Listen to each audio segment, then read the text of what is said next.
Irikkur service സഹകരണ ബാങ്കിലെ നിക്ഷേപകർ പരാതിയുമായി കോടതിയിൽ. പരാതിയിൽ യുഡിഎഫ് നേതൃത്വത്തിലുള്ള ഭരണസമിതിക്കും ഉദ്യോഗസ്ഥർക്കുമെതിരെ കേസെടുക്കാൻ കോടതി ഉത്തരവിട്ടു.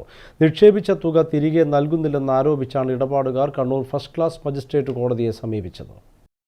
യുഡിഎഫ് ഭരണത്തിലുള്ള ഇരിക്കൂർ സർവീസ് സഹകരണ ബാങ്കിനെതിരെ ഗുരുതര ആക്ഷേപമാണ് നിക്ഷേപകർ ഉയർത്തിയത്. നിക്ഷേപിച്ച തുക തിരിച്ചു നൽകാതെ കബളിപ്പിച്ചു എന്നാണ് പരാതി. പോലീസിൽ പരാതി നൽകിയിട്ടും കേസെടുക്കാത്തതിനെ തുടർന്ന് രണ്ടുപേർ കോടതിയെ സമീപിച്ചു.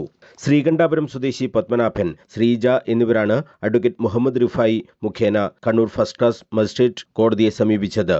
പരാതിയിൽ കേസ് രജിസ്റ്റർ ചെയ്ത് അന്വേഷിക്കാൻ ഇരിക്കൂർ പോലീസിനോട് കോടതി നിർദ്ദേശിച്ചതായി പരാതിക്കാരുടെ അഭിഭാഷകൻ മുഹമ്മദ് റിഫായി പാമ്പുരുത്തി പറഞ്ഞു. നിലവിൽ 2 പരാതിക്കാരാണ് കോടതിയെ സമീപിച്ചിട്ടുള്ളത്. ഒന്ന് പത്മനാഭൻ മാഷ്, 2 ശ്രീജ. ഇനി 8ഓളം പരാതികൾ പോലീസ് കേസെടുക്കാത്തതുകൊണ്ട് തന്നെ കോടതിയിൽ ഫയൽ ചെയ്യാനുണ്ട്.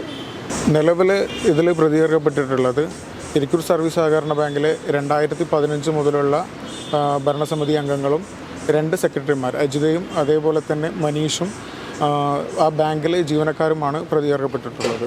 2025 മെയ് മാസം മുതൽ നിക്ഷേപിച്ച പണത്തിനായി ബാങ്കിൽ കയറി ഇറങ്ങുകയാണെന്ന് പരാതിക്കാരനായ പത്മനാഭനും പറഞ്ഞു. 2025 ഏപ്രിൽ മാസം വരെ ഞങ്ങൾക്ക് കാര്യമായ പ്രശ്നങ്ങളൊന്നും ഉണ്ടായിട്ടില്ല.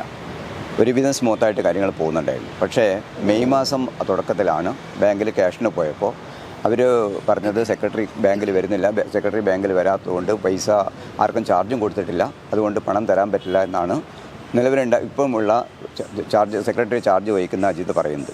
അപ്പോൾ അങ്ങനെ ഞങ്ങൾ വീണ്ടും പറഞ്ഞത് സാമ്പത്തികമായിട്ട് ബാങ്കിൽ കുറേ പ്രശ്നങ്ങളുണ്ട്, അതുകൊണ്ട് ഇപ്പം നിങ്ങൾ നിക്ഷേപം തരാൻ പറ്റില്ല, 1.5 മാസം കഴിയുമ്പോഴേക്കും എല്ലാം ശരിയാവും എന്നാണ് അവർ പറഞ്ഞത്.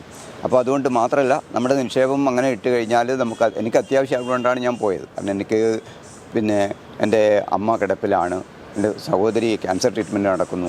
അപ്പോൾ എനിക്ക് ഹോം നേഴ്സിൻ്റെ വെക്കേണ്ടി വന്നു വീട്ടിൽ, ഞാൻ ട്രീറ്റ്മെൻറ്റ് നടക്കുന്നു. അവിടെ എനിക്ക് അടിയന്തരമായിട്ട് പൈസ വേണമെന്ന് പറഞ്ഞപ്പോൾ എൻ്റെ 20 ലക്ഷം രൂപ എൻ്റെ പേരിൽ ബാങ്കിൽ ഡെപ്പോസിറ്റ് ഉണ്ട്. അപ്പോൾ അവർ പറഞ്ഞതിൻ്റെ അടിസ്ഥാനത്തിൽ ഞാൻ എൻ്റെ 17 ലക്ഷം രൂപ പ്രീമച്യൂർ ഡെലിവറി ആയിട്ട് SB അക്കൗണ്ടിലേക്ക് മാറ്റി. അത് തരുമെന്ന് പറഞ്ഞിട്ടാണ് മാറ്റിയത്. പക്ഷേ എനിക്ക് കിട്ടിയത് 2.5 ലക്ഷം രൂപയാണ്. അപ്പോൾ അത് കഴിഞ്ഞപ്പോഴേക്കും സെക്രട്ടറിയുടെ പേരിൽ ഭരണസമിതിക്കാർ കേസ് കൊടുത്തു, സെക്രട്ടറി സസ്പെൻഡ് ചെയ്തു. പിന്നെ നമുക്ക് പണമൊന്നും കിട്ടിയില്ല. മാത്രമല്ല, അത് കുറച്ച് ദിവസം കഴിയുമ്പം ഭരണസമിതിയും രാജിവെച്ച് പോയി.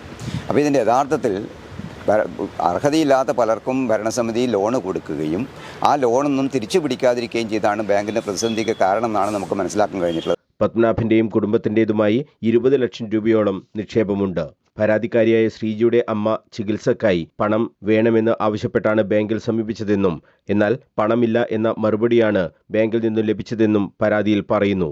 നിരവധി നിക്ഷേപകർക്ക് സമാനമായ അനുഭവം ഉണ്ടായിട്ടുണ്ടെന്നാണ് പരാതിക്കാർ പറയുന്നത്.